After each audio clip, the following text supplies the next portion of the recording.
It's time for Low Elo Nocturne. Now, I know you didn't win the vote, but honestly, this one's a shorter video. And I was really busy today, so I decided to use this one instead. So, yes, Nocturne is a really strong champion to rise from Low Elo.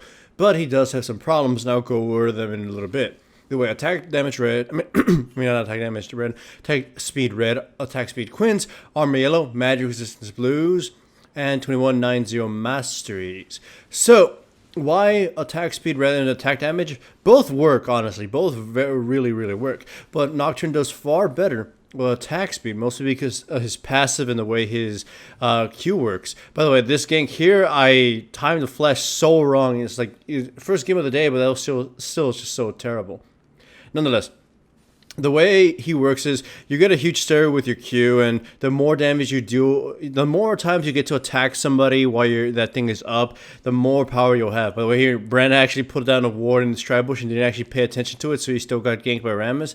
It's like, this shouldn't have happened at all. I mean, the Rammus shouldn't have been able to get a gank. Fortunately for me, the Azir is really dumb with his flash and waited to the very end to actually use it, and thus I got to cut him up to pieces. If he had used flash from the get-go, he would have survived, but no. So I already got myself a kill here, and I got some myself lane farm. By the way, I know Azir's flash is down, and I see him use all his abilities all at once, so that pretty much means I get to go in for basically a lot of free damage. He tries to escape, my body block his E, and we just pretty much cut him down to pieces. Easy as hell gank right there. That's actually a trick that seems to work so much in low elo. Gank someone, make sure the lane doesn't push all the way to their tower, and then just you go hide in the bushes somewhere, so the second they come back, they'll probably try pushing away or some dumb shit, and then they'll get themselves killed.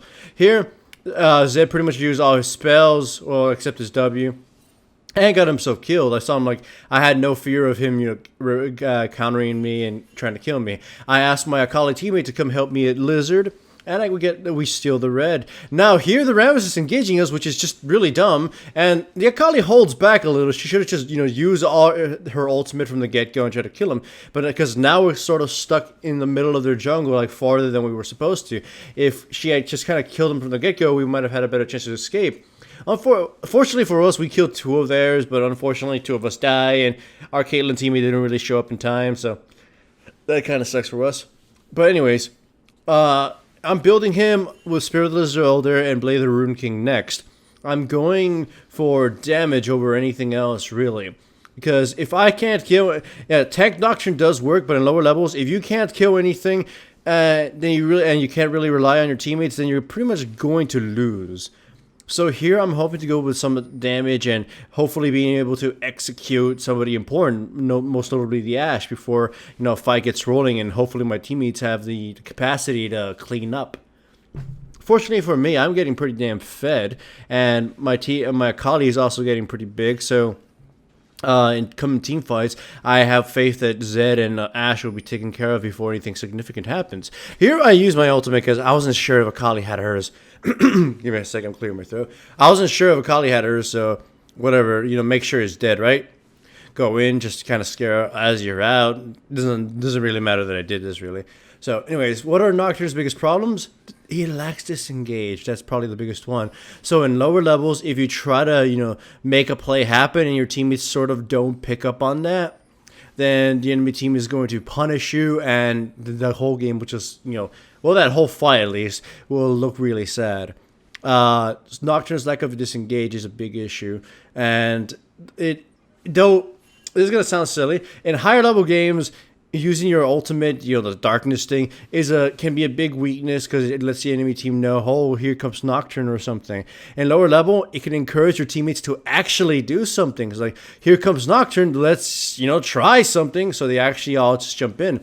You might actually see that in fights. When I use my ultimate, my teammates just sort of turn around and start fighting because they expect to be the ones receiving the Nocturne reinforcements. Here I jump on the Zed, kill him, but now watch this whole little thing. I actually slow it down. There's actually a tip, a juking tip I tell people. Here I was actually telling my Akali teammate, just jump on the Rammus. Like, he can't kill you as long as you use your shroud correctly. She didn't, so the Rammus gets to come in and taunt me. But look at this. Akali turns around and actually tries to help me at this point, but they can't kill me. I go into the bushes and drag him out and kill the Rammus, and I get to flee for my life. Akali unfortunately dies, and they burn a bunch of flashes for whatever reason. Now, that escape was actually a really important one for you to watch. I wasn't sure if I was going to survive or not, but it increased my chances of doing so, so I did it anyways. When you saw me, I was pretty much in the middle of that little, intersection there. I got caught. Instead of running to my teammates, I ran back into the line of sight, into the bushes, because most of them would have to, target me with auto attacks or some dumb crap in order to kill me. The bushes, the line of sight, made it so they couldn't do that at all. So Rammus was the one to have to chase me, in order to try to hit me. And by doing so, he lost sight of me and he got really chunked down. So I was able to kill him with an auto attack. So I just turned around and bam, in the face. He didn't see that coming thanks to the line of sight. And the whole little bush trick helped me survive. If I had walked upwards toward my other teammates, the Azir or the rest of them would have been able to attack me and just finish off the last sliver of my health. So again, I didn't expect to survive, but this is some kind of maneuver that would increase your chances of surviving. So take notice of how you retreat and the advantages the environment would give you over just the safety of your teammates' embrace. So anyways, next item is Randuin's Omen. Yes, you do want damage on Nocturne or in most of the jungle carries you're picking, but honestly, if you're dying, you might as well be doing 0 damage. That's the thing I tell everybody. Yeah, this character can have 1 billion damage per second, but if you die before you get to do that, you might as well have had 0. Here, I screwed up a lot, though. I should have just initiated with my ultimate. Was being very, let's call it, stingy. So I only used it after she got, beamed by Caitlyn's ultimate and put myself in a very bad position. I screwed up my fear, but it doesn't matter. I'm dead regardless. Azir teleported in and stole a kill, and honestly, that was a terrible mistake because he wasted his teleport. And now, this right here was a waste of flash for my brand team. He should have just taken a tower and, accepted his fate, but instead he tried running. It's like, ugh. Happens a lot on low levels. Players waste so many resources for pretty much no reason, and they kind of overstay their welcome. Here, Sona gets killed because he overstayed. My teammates are forced to run away, and I was trying to get ourselves a dragon. And Azir jumps in for some reason, and he got himself trapped. So it's a kind of a weak-ass pokey battle that's going to happen right here with just my Q. But I might steal the dragon, so there's that. Then Ashe initiates, Akali gets caught, and I sort of just walk away. And this is what I mean, again, wasting resources. The Zed did not have his shadow or his ultimate or any of that crap. And he had his ultimate, I guess. He finally came off cooldown, but he flashed in for no reason. It's like, you didn't have your abilities to deal the damage you wanted, so don't waste flash until you actually have it. So, there's a lot of, resources just being pretty much shit on. So, here, also the Sona, look, she walks away from her Caitlyn teammate, walk towards her. Like, the enemy team already burned all the resources, maybe Caitlyn would gun them down. But whatever, this is lower level, so I can't complain too much. But yeah, Nocturne, great. You assassinate the people you need to. You do actually do a lot of damage in short order if you get on top of somebody. It's just the problem is with the whole disengage, and you're not really naturally tanky, so you're going to have to build tankiness at some point. And if you want to go tanky first, then you're going to lack a lot of damage. And if you go damage first, you're going to be really soft. So here's helping you actually get fed. There's no guarantee you'll get fed, so that's always, a risk with picking them. But, it's fine. Nocturne has the tools to kind of punish enemy players for terrible positions, a la his ultimate and stuff.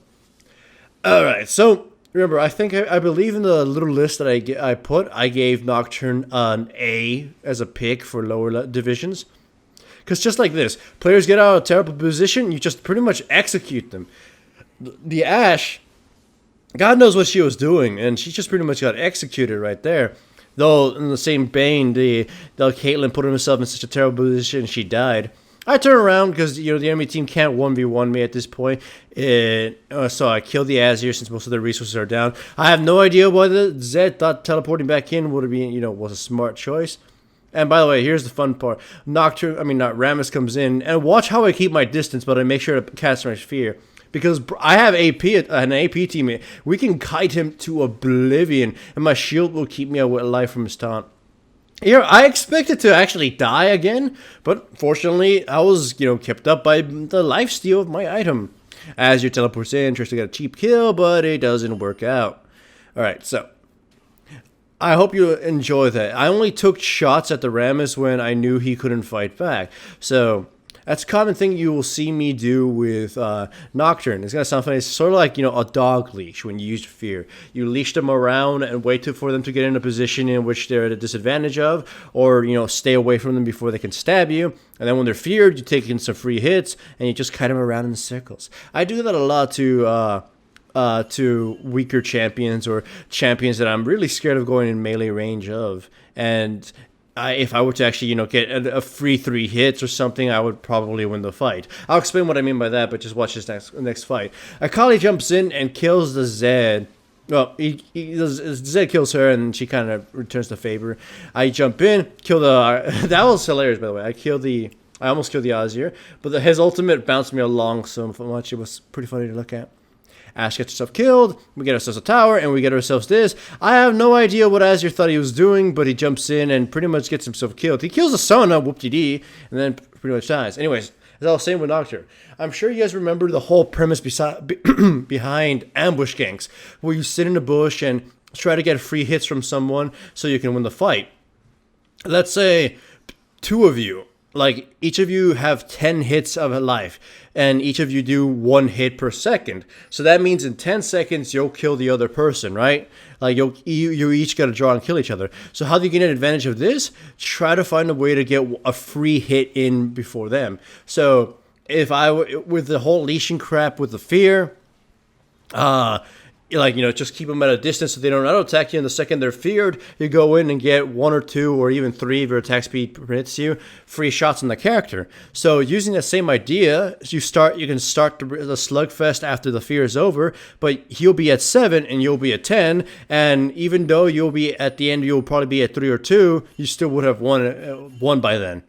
That's the premise of the whole fear thing, and that's why I wasn't so afraid of Rammus, because I'd be able to do that all day long thanks to my W and thanks to my E. Here we easily catch a Thresh. We knew he was coming, so we just kind of sat there and jerked off while he found himself, whatever. Second, we see Azir and Ashe not even close to being the Baron, and Rammus running around there for some reason. We easily nab it. I got Frozen Mallet just to make sure I pin down whoever I want. They're not exactly that mobile of champions. I mean, he's not freely mobile. You jump in to the Azir, and his wall really fucks up. He doesn't push me back at all, so I'm able to walk through it. He gets killed. I go on the Thresh, but I really, really just want to get the Ashe. I can't go in because I'm afraid of just being taunted and CC down. So finally, when the Rammus backs off, the Thresh gets killed. I just jump in and go at it. Kill ourselves a Rammus, and with that, the game is pretty much over.